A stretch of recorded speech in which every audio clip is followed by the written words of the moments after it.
अरे भैया तरबूज ले लो भाई। अरे मीठे और लाल रसीले तरबूज ले लो। दिल जैसा लाल है, खुशियों का हाल है। अरे मीठा कमाल है भाइयों, तरबूज ले लो।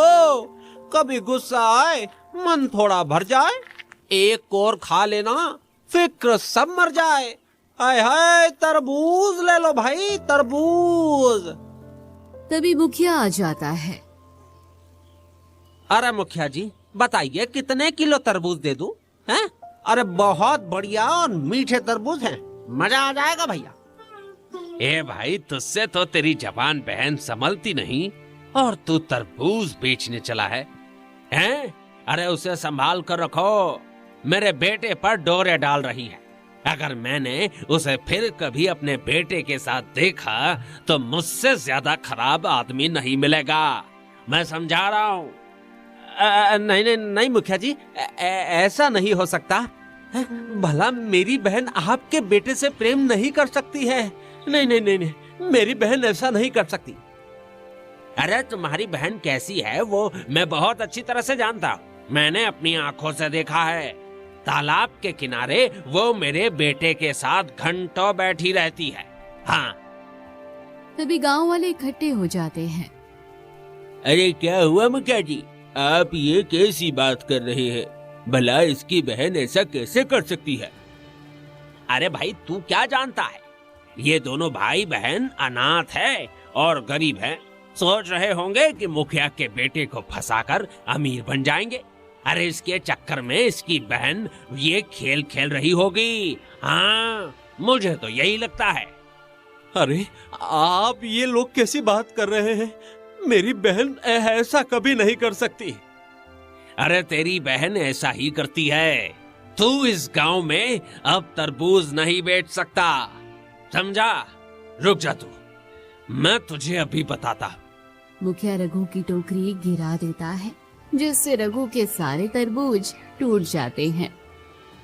नहीं नहीं, अरे ये क्या किया मुखिया जी, मेरे सारे तरबूज टूट गए। अब मैं क्या करूं? सुबह से एक भी तरबूज नहीं बेचा था, अब मैं घर कैसे चलाऊंगा? ऐसा मत करिए मुखिया जी। अरे मुखिया जी ठीक ही तो कर रहे हैं, हैं? अपनी बहन को संभाल कर रख और आइंदा कभी तरबूज लेकर गांव में मत आना, समझा? पता नहीं किस गंदे खून की पैदाइश है तू और वो तेरी बहन भी। और हाँ, मैं पूरे गांव में ऐलान करता हूँ, अगर कोई भी इसका तरबूज खरीदेगा तो उसे गांव से निकाल दिया जाएगा, क्योंकि मैं इस गांव का मुखिया हूँ और सबसे अमीर व्यक्ति भी। इसलिए मेरी बात टालने की किसी की हिम्मत नहीं होनी चाहिए, समझ गए ना तुम लोग? मुखिया वहाँ से चला जाता है। बेटा देखो, पूरे गांव वाले तुम्हारे खिलाफ हो गए हैं। जाकर अपनी बहन को समझा कि वो ऐसी हरकतें दोबारा ना करे। नहीं अम्मा, मेरी बहन ऐसा नहीं कर सकती है, लेकिन आज सब लोग इतना यकीन से कह रहे हैं तो मैं अपनी बहन से जरूर पूछूंगा। रघु रोते हुए खाली टोकरी लेकर घर आ जाता है। क्या हुआ भैया, आज इतना जल्दी सारा तरबूज बिक गया और आपका चेहरा इतना उदास क्यों है? बहन मुझे सच सच बता, क्या तू मुखिया के बेटे से प्रेम करती है क्या? मुखिया ने जो कहा वो सच है क्या? राधा चुप रहती है और सर झुका लेती है। तू बोल क्यों नहीं रही राधा? देख मेरा मन बहुत घबरा रहा है, कहीं तू मुझसे कुछ छुपा तो नहीं रही है? भगवान के लिए है? हमारे माता पिता भी नहीं है, जो कुछ भी हो हम दोनों को एक दूसरे से कुछ नहीं छुपाना चाहिए। सच बताओ आखिर क्या बात है? भैया मुझे माफ कर दो ना, मैं ना चाहकर भी मुखिया के बेटे से प्रेम करने लगी हूँ और अब उसके बच्चे की माँ बनने वाली हूँ। मुझे उसी से शादी करनी है। अरे ये तुम कैसी बातें कर रही हो बहन? अरे ये नहीं हो सकता, तुमने ये क्या कर दिया? मुखिया मुझे कहीं का नहीं छोड़ेगा और तुम्हारे पेट में ये पल रहा बच्चा वो कभी नहीं अपनाएगा। मुझे माफ कर दो भैया, मैं उसे प्रेम नहीं करना चाहती थी। वो कई दिनों तक मेरा पीछा करता रहा, मेरी हर छोटी बात का ध्यान रखता रहा। जिस तरह आप मेरी बातों को ध्यान में रखते थे, उस वजह से मुझे उससे प्रेम हो गया और अब मैं उसके बिना नहीं रह सकती। और मेरे होने वाले बच्चे को भी पिता का नाम चाहिए भैया। राधा रघु के पैर पकड़कर रोती है। भैया,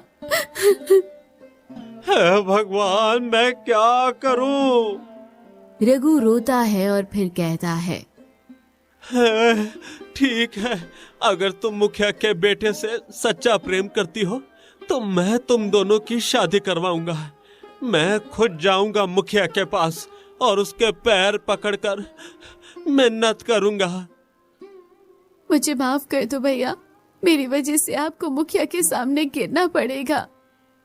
कोई बात नहीं बहन, अगर रवि भी तुमसे प्रेम करता है तो मुझे झुकने में कोई दिक्कत नहीं। वहीं दूसरी तरफ मुखिया हाथ में खाद लिए खेतों की तरफ जा रहा होता है। रघु ने मेरी बराबरी करने की कोशिश की है, आज मैं उसे सबक सिखाऊंगा। उसके खेत के सारे तरबूज के पौधे खराब कर दूंगा, तब देखूंगा वो कहां से कमाता है और कैसे खाता है। उसे मैं सड़क पर ला दूंगा, सड़क पर। मुखिया खेत में जहरीला खाद डाल देता है और कुछ ही देर में पौधे सूखने लगते हैं। अब देखो, कुछ ही घंटों में सब खत्म। फिर मुखिया हंसते हुए अपने घर आ जाता है। तभी रघु आता है। अरे रघु, अरे तू यहाँ क्या कर रहा है? मैंने तुझे भरे बाजार में जो बेइज्जती की वो कम नहीं थी क्या कि तू मेरे घर तक आ गया? मुखिया जी, मुझे माफ कर दीजिए। आपको मेरे साथ जो करना है कर लीजिए, मुझे मार दीजिए, मुझे जलील करिए, मुझे कोई फर्क नहीं पड़ता है। बस रवि और मेरी बहन राधा की शादी कर दीजिए, क्योंकि मेरी बहन रवि के बच्चे की माँ बनने वाली है। अगर शादी नहीं हुई तो उसकी जिंदगी बर्बाद हो जाएगी। तू भूल गया तुम्हारी औकात क्या है? हैं? मेरी बराबरी करने आया है? चल जा यहाँ से, वरना बहुत महंगा पड़ेगा। तुम्हारी बहन को मैं नौकरानी भी नहीं बनाऊंगा और तुम सोच रहे हो कि मैं उसे बहू बना दूंगा। चल जा यहाँ से, पता नहीं किसका गंदा खून लेकर आई है। भगवान के लिए ऐसा मत कहिए, वो ऐसा कभी नहीं करेगी। उसने कहा है कि बच्चा रवि का है। तभी रवि आता है। क्या हुआ पिताजी? ये सब क्या हो रहा है? रवि, तुम मेरी बहन से प्रेम करते हो ना, तुम उससे शादी कर लो, वो तुम्हारे बच्चे की माँ बनने वाली है। ये कैसी बात कर रहे हो? मैं तुम्हारी बहन से कभी शादी नहीं करूंगा। मैं तो सिर्फ समय पास कर रहा था, वो खुद ही मेरे गले पड़ी। मैं उससे शादी नहीं करने वाला हूँ। भगवान के लिए ऐसा मत करो, उसकी जिंदगी बर्बाद हो जाएगी। वो तुम्हारा बच्चा है। वैसे बच्चे तो मेरे गांव में न जाने कितने होंगे, तो क्या मैं सबको पत्नी बनाऊं? चलो जाइए आप यहाँ से। रवि घर के अंदर चला जाता है। सुना हैं? मेरे बेटे ने क्या कहा? चल निकल जा, अब निकल जा यहाँ से, चल निकल। मुखिया लात मार देता है। रघु गिरता है और रोते हुए जैसे ही वो घर पहुंचता है, तभी राधा कहती है, क्या हुआ भैया, और आप इतने उदास क्यों लग रहे हैं? सब ठीक तो है ना? मुझे माफ कर दे बहन, मैं मुखिया के पास गया था तुम्हारी और रवि की शादी की बात करने, पर मुखिया ने भी जलील किया। और रवि वो तुमसे शादी करने से मना कर रहा है। उसने कहा वो बस तुम्हारे साथ समय पास कर रहा था। मुझे माफ कर दे बहन, मैं तुम्हारे लिए कुछ भी नहीं कर पाया। नहीं भैया, रवि ऐसा नहीं कर सकता, वो मुझे धोखा नहीं दे सकता। उसने खुद ही पिताजी के सामने अपने मन से बोला है, मुझे माफ कर दो, मैं तुम्हारे लिए कुछ भी नहीं कर पाया। लेकिन चिंता मत करना, मैं तुम्हारी शादी इससे भी एक अच्छे लड़के से करूंगा और इस बच्चे का भी मैं अच्छे से ध्यान रखूंगा। बस तो कुछ गलत कदम मत उठाना मेरी बहन। मैं थोड़ा दुकान से राशन का सामान ले आता हूँ। 1 सप्ताह से ऊपर हो गया, घर में कुछ राशन का सामान नहीं आया है। रघु उदास होकर वहां से चला जाता है।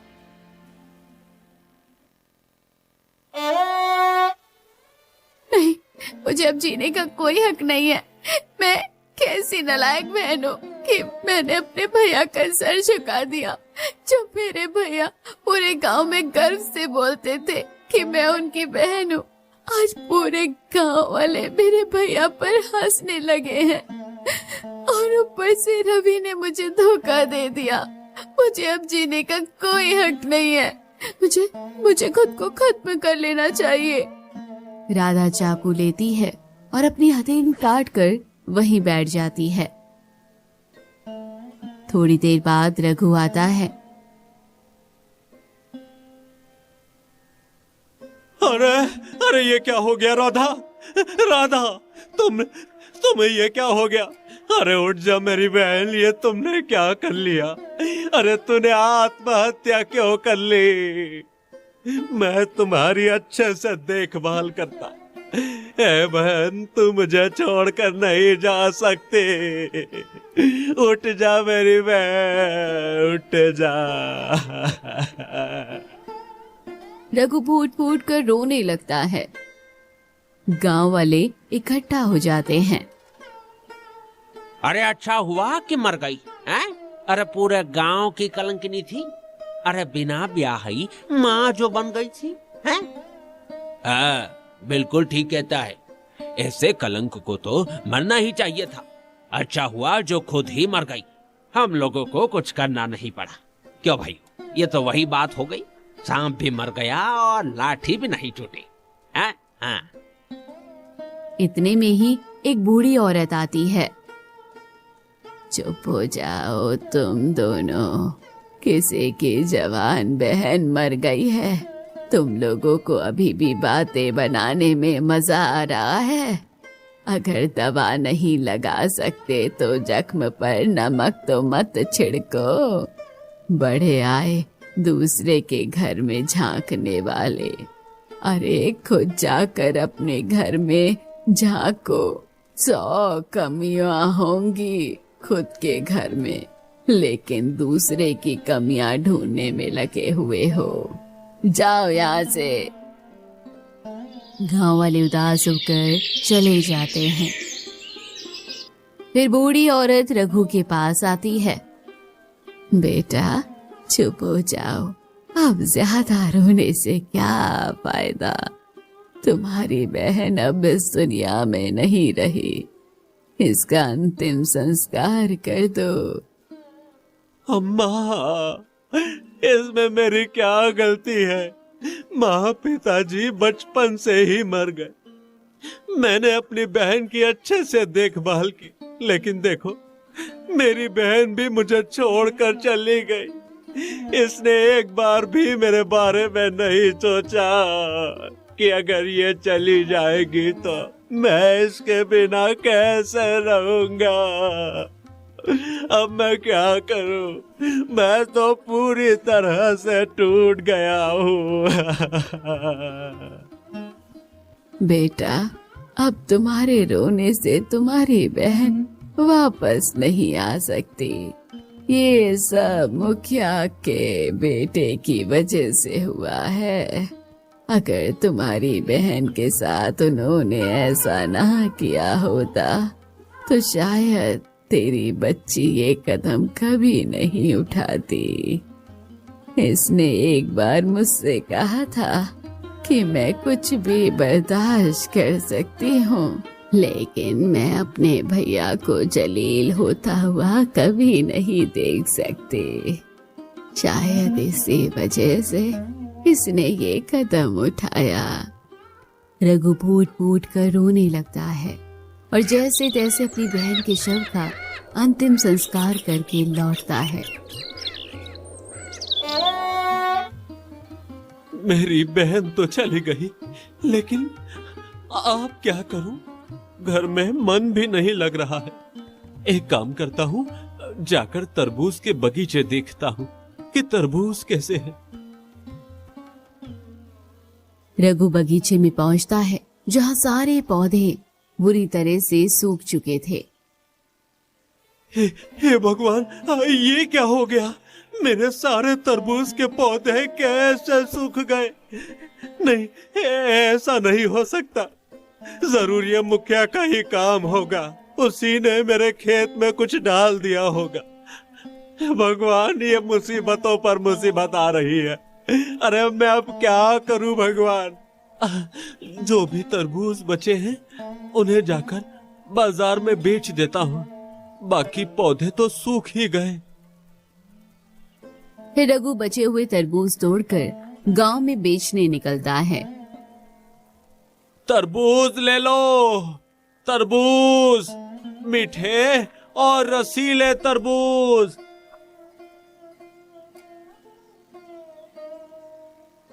अरे जी, तरबूज ले लीजिए ना, बच्चे बहुत जिद कर रहे हैं तरबूज खाने के लिए। अरे नहीं नहीं नहीं भाई, मुझे इससे तरबूज नहीं लेना। मुखिया ने क्या कहा था, भूल गई क्या है? अरे मुखिया ने कहा है तो क्या, हम अपने बच्चों को भूखे रख ले, किसी को पता भी नहीं चलेगा। और देखो अभी यहाँ पर कोई भी नहीं है। अरे अब मैं क्या करूं? है? अरे कहीं मुखिया ने देख लिया तो पता नहीं क्या करेगा। ये लीजिए भाई साहब, मैं किसी को नहीं बताऊंगा। वैसे भी ये तरबूज आखिरी है। इसके बाद मेरे खेत के सारे तरबूज खत्म हो गए हैं। अच्छा ठीक है, चल एक तरबूज दे दे। फिर रघु तरबूज दे देता है। तभी गांव वाला तरबूज काट कर पहले खुद खाता है। तभी उसे अचानक चक्कर आ जाता है और वो गिर पड़ता है। अरे ये क्या, ये तुमने क्या खिला दिया? तरबूज में क्या था? मेरे पति बेहोश हो गए। देखो इसने जहरीला तरबूज खिला दिया। मारो इसे, इसने मेरे पति को मारना चाहा, मेरा सुहाग उजाड़ दिया। ये कैसे हो सकता है? मैंने तो ठीक ही तरबूज दिए थे। ये अचानक बेहोश कैसे हो सकते हैं? तभी गांव वाले इकट्ठा हो जाते हैं। अरे तुम्हारी इतनी हिम्मत, तुमने जहरीला तरबूज बेचा और वो भी हमारे गांव में? मुखिया ने मना किया था और ऊपर से जहरीला तरबूज, मारो इसे। गांव वाले रघु को बहुत मारते हैं और अधमरा कर देते हैं। और सुन ले, आज के बाद अगर तू इस गांव में दिखा तो जान से मार देंगे। चल जा यहाँ से। ये मेरा घर है, मैं यहाँ से कहाँ जाऊं? मुझे माफ कर दो। मुझे नहीं पता कि ये तरबूज ऐसा कुछ होगा। मुझे माफ कर दो। गांव वाले चले जाते हैं। फिर रघु घने जंगल में जाकर बैठता है और फूट फूट कर रोता है। हे भगवान, अब मैं क्या करूं? मेरी बहन भी मुझे छोड़कर चली गई। तरबूज का बगीचा भी सूख गया और गांव वाले भी मुझसे नफरत करने लगे हैं। मैं पूरी तरह बर्बाद हो गया।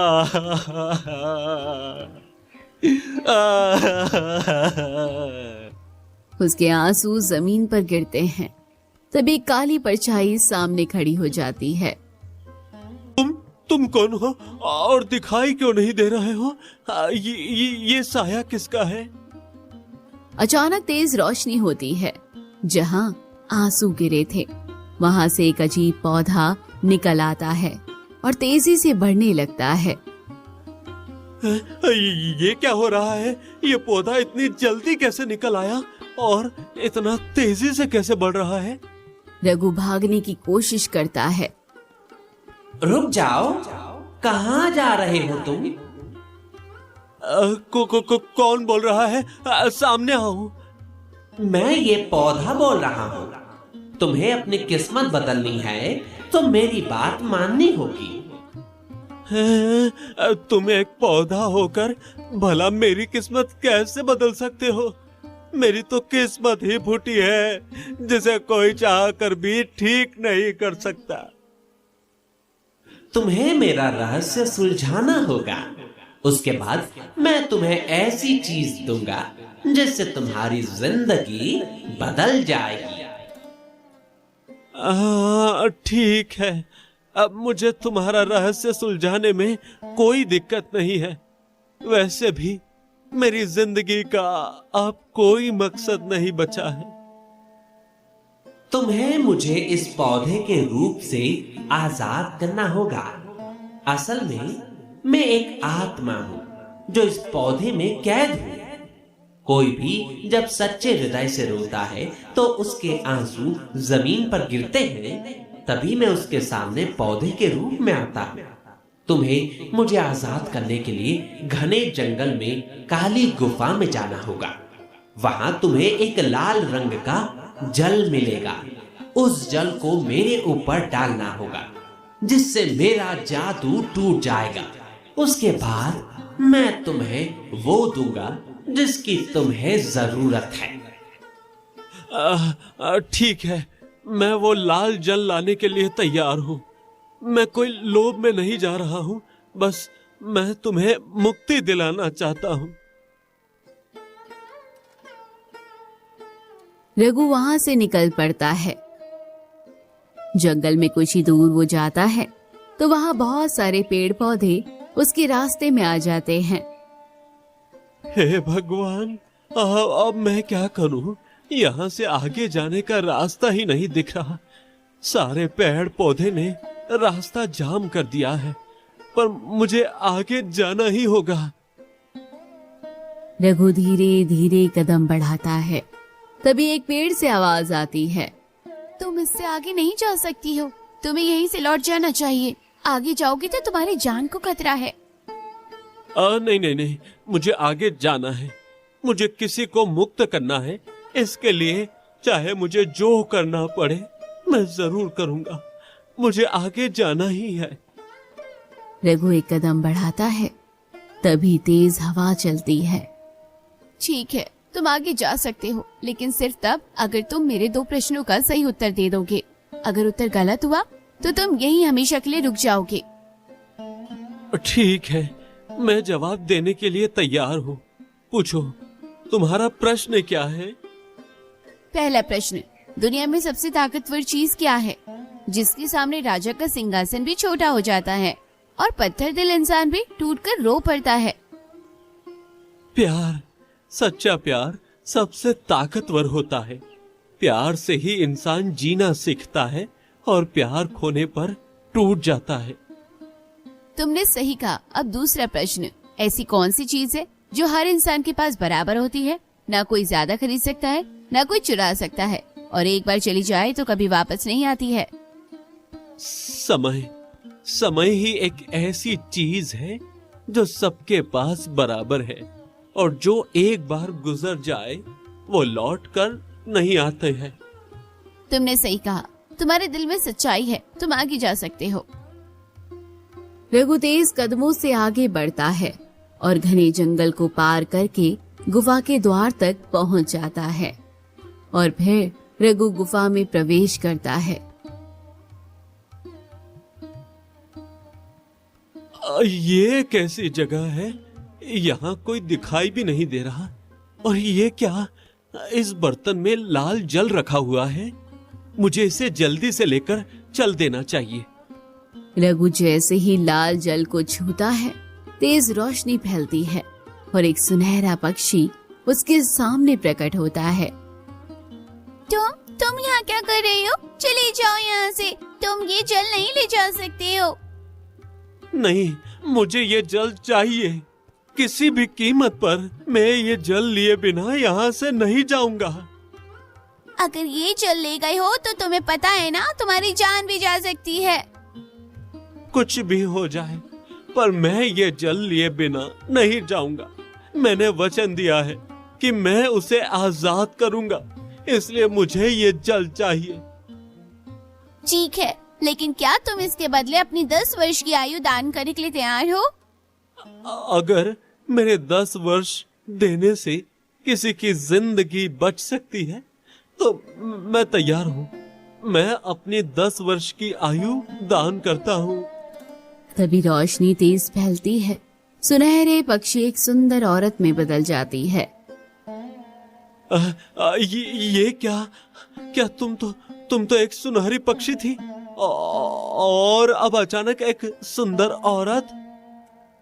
क्योंकि मैं कोई पक्षी नहीं थी, मुझे एक साधु ने श्राप देकर पक्षी में बदल दिया था और कहा था जब कोई एक नेक दिल इंसान अपनी आयु दान करेगा और किसी दूसरे की मदद के लिए तैयार होगा, तभी मैं अपने असली रूप में आ सकती हूँ। और आज तुमने बिना किसी स्वार्थ के दूसरों की मदद करने के लिए अपनी आयु दान कर दी। इसी वजह से मेरा श्राप टूट गया। ये जल तुम्हारा है। अब मैं स्वर्ग लोक जा सकती हूँ, क्योंकि मैं स्वर्ग की रहने वाली अप्सरा हूँ। मुझे तो विश्वास ही नहीं हो रहा है, आप स्वर्ग लोक की अप्सरा हैं। लेकिन अब मुझे जल्दी से वापस जाना होगा। मुझे ये जल पहुंचाना है। तेज रोशनी होती है और अप्सरा गायब हो जाती है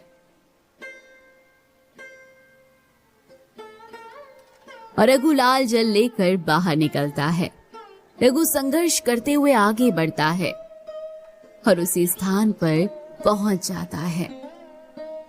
तुम जल लेकर सच में लौट आए? रघु, मैंने सोचा था तुम डर कर भाग जाओगे और कभी वापस नहीं आओगे। मैंने तुम्हें वचन दिया था तो मैं ये जल क्यों नहीं लाता? देखो, मैं वही लाल जल गुफा से लेकर आया हूँ। अब बताओ मुझे क्या करना होगा? ये जल मेरे ऊपर डाल दो ताकि मेरा ये श्राप टूट जाए। फिर रघु जल पेड़ पर डालता है। तेज रोशनी होती है और पेड़ एक जादुई बीज में बदल जाता है। ये क्या? ये पेड़ एक बीज में कैसे बदल गया? ये सब क्या हो रहा है? तुमने मुझे मुक्त कर दिया रघु। अब मैं धरती लोक छोड़ सकता हूँ। जाते जाते मैं तुम्हारा दुख भी दूर करना चाहता हूँ। ये जादुई बीज लो, इसे अपने बगीचे में लगा देना। तुम्हारे मन में जो इच्छा होगी उसी की खेती होगी और कभी खत्म नहीं होगी। तुम्हारी सारी गरीबी दूर हो जाएगी।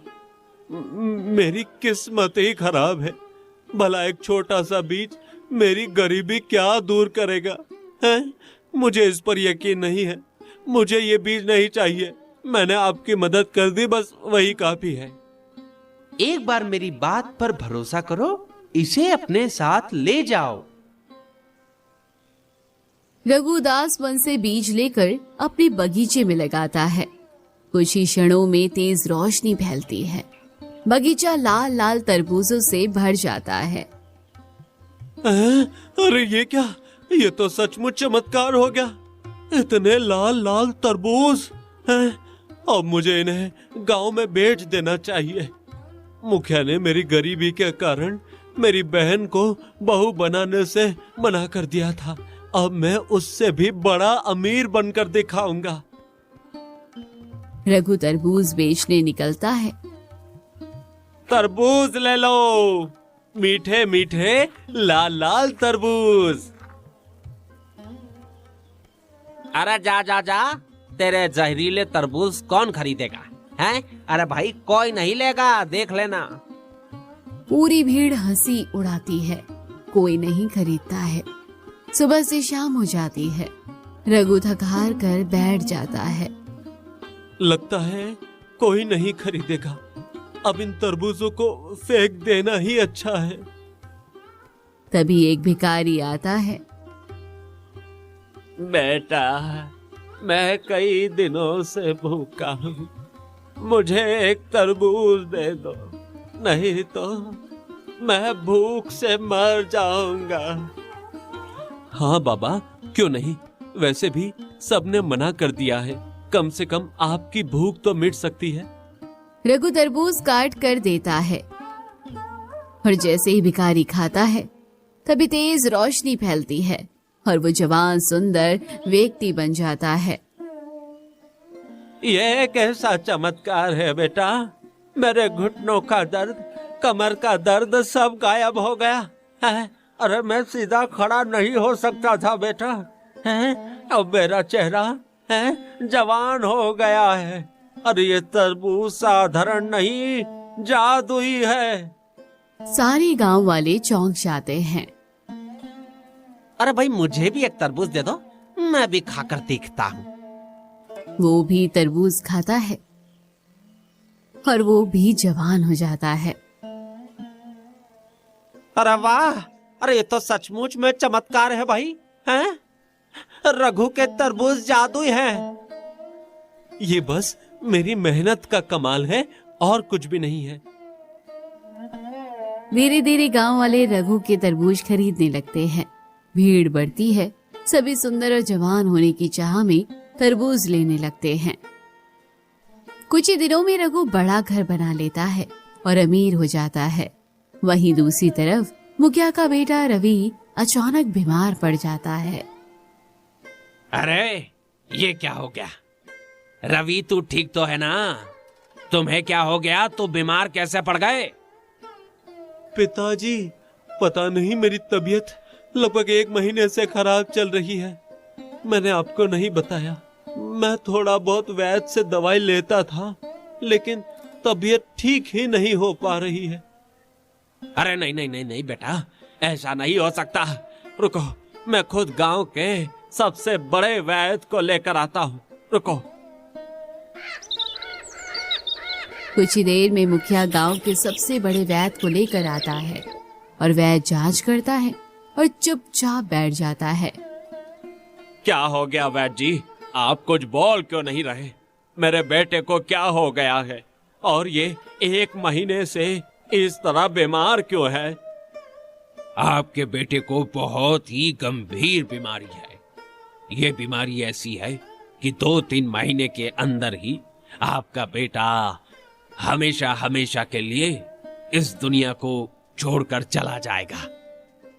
अरे नहीं, ऐसा नहीं हो सकता। अरे ये मेरा इकलौता बेटा है, अरे मैं इसे मरने नहीं दूंगा। आसपास के सभी राज्यों के वैद्यों को बुला लूंगा, मैं अपने बेटे को कुछ नहीं होने दूंगा। आपको जिसको बुलाना है बुलाइए, लेकिन आपका बेटा कभी ठीक नहीं होने वाला है। वैद्य वहां से चला जाता है। पिताजी, मैं मरना नहीं चाहता, आप मुझे बचा लीजिए। पास में काम कर रहा रामू ये बात सुन लेता है और मुखिया के पास आता है। मुखिया जी, अब तो एक ही रास्ता है जो रवि को बचा सकता है। अरे जल्दी बताओ रामू, क्या रास्ता है? मैं कुछ भी करने के लिए तैयार हूँ। वही जो हमारे गांव में तरबूज वाला रघु है, उसका जादुई तरबूज, उसे खाने से गांव के लोग जवान और खूबसूरत हो रहे हैं, और जैसे ही कोई बीमार व्यक्ति उसे खाता है तो वो हमेशा के लिए स्वस्थ हो जाता है। अब तो रवि बाबू को वही बचा सकता है और कोई नहीं। ठीक है, अगर वो मेरे बेटे को बचा सकता है तो मैं उसके पास जरूर जाऊंगा और उससे मदद मांगूंगा। पर पिताजी, वो हमारी मदद कभी नहीं करेगा। हमने उसकी बहन के साथ इतना गलत किया, वो हमें कभी माफ नहीं करेगा।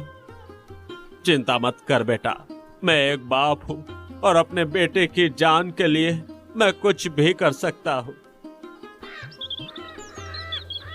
मुखिया वहां से निकल पड़ता है और रघु के घर पहुंचता है। अरे ये तो रघु का घर है। देखो, इसने तो हमारे से भी बड़ा और सुंदर महल बना लिया। विश्वास नहीं हो रहा, जो कभी झोपड़ी में रहता था आज इतने बड़े महल में रह रहा है। मुखिया जैसे तैसे घर आने की कोशिश करता है। रुक जाओ, तुम मेरे घर में क्यों आ रहे हो? बताओ, तुम्हें क्या काम है? रघु, अब मैंने तुम्हारी चर्चा अपने नौकर रामू से सुनी है। तुम मेरे बेटे को बचा लो, वो पिछले 1 महीने से बीमार है और मैं हर जगह इलाज कराकर थक गया हूँ। अब वो 2-3 महीने में मर जाएगा। भगवान के लिए मेरे बेटे को बचा लो। मैं तुम्हारे बेटे को क्यों बचाऊं? तुम्हारे बेटे की वजह से मेरी बहन मरी तो वो भी मरेगा, तभी जाकर मेरा बदला पूरा होगा। मैं उसे कभी नहीं बचाऊंगा। नहीं नहीं नहीं नहीं, भगवान के लिए ऐसा मत करो। अरे मेरे बेटे को बचा लो, वो मेरा इकलौता बेटा है। अगर वो मर जाएगा तो मैं कैसे जीऊंगा? मेरी भी तो एक लौती बहन थी और उसके मरने के बाद मैं अकेला हो गया हूँ। अब मैं जिंदा हूँ कि नहीं, इसी तरह तू भी अपने बेटे की अर्थी को कंधा देगा। अब जाओ यहाँ से। रघु धक्का देकर बाहर निकाल देता है और मुखिया रोते हुए वहां से चला जाता है। तभी रहस्यमय आवाज रघु के कान में गूंजती है। रघु, तुम ये क्या कर रहे हो? मैंने तुम्हें जादुई बीज दिया था ताकि तुम बिना किसी भेदभाव के सबकी मदद कर सको। फिर तुम ये क्या कर रहे हो? तुम्हें नहीं पता कि उसने मेरी बहन के साथ क्या किया। उसके बेटे की वजह से मेरी बहन ने आत्महत्या की है, इसलिए मैं उसे कभी नहीं बचा सकता। वो भी मरेगा जिस तरह मेरी बहन मरी थी। देखो, उसने जैसा तुम्हारे साथ किया, अगर तुम भी उसके साथ वैसा ही करोगे तो उसमें और तुम में क्या फर्क रहेगा? तुम ऐसा मत करो, तुम एक नेक दिल बनो और सबकी मदद करो। हाँ, तुम ठीक कह रहे हो। मुझे वैसा नहीं करना चाहिए जैसा उसने मेरे साथ किया। ठीक है, मैं उसे अपना तरबूज जरूर दूंगा। रघु घर के अंदर आता है और एक तरबूज लेकर निकल पड़ता है। दूसरी तरफ मुखिया उदास होकर घर आ जाता है। क्या हुआ पिताजी? उन्होंने वो तरबूज नहीं दिया? रघु ने तो वो तरबूज देने से साफ मना कर दिया। आखिर ठीक ही तो कह रहा है। हमने भी तो उसके साथ बहुत गलत किया। मुझे माफ कर दे बेटा, मैं तुझे नहीं बचा सकता। तभी रघु वहां आता है। ये लीजिए मुखिया जी, तरबूज मैं आपके बेटे के लिए लेकर आया हूँ। इस तरबूज को आप अपने बेटे को खिला दीजिए, वो ठीक हो जाएगा। क्या सच में तुम वो तरबूज मुझे दे रहे हो? मुझे तो यकीन नहीं हो रहा है। देने का मन तो मेरा भी नहीं है, लेकिन मैं वैसे नहीं करना चाहता जैसे आपने मेरे साथ किया था। मुखिया तरबूज लेकर अपने बेटे को खिला देता है। कुछ ही देर में तेज रोशनी फैलती है और रवि स्वस्थ हो जाता है। वो भाग कर जाता है और रघु का पैर पकड़ लेता है। रघु भैया, मुझे माफ कर दीजिए।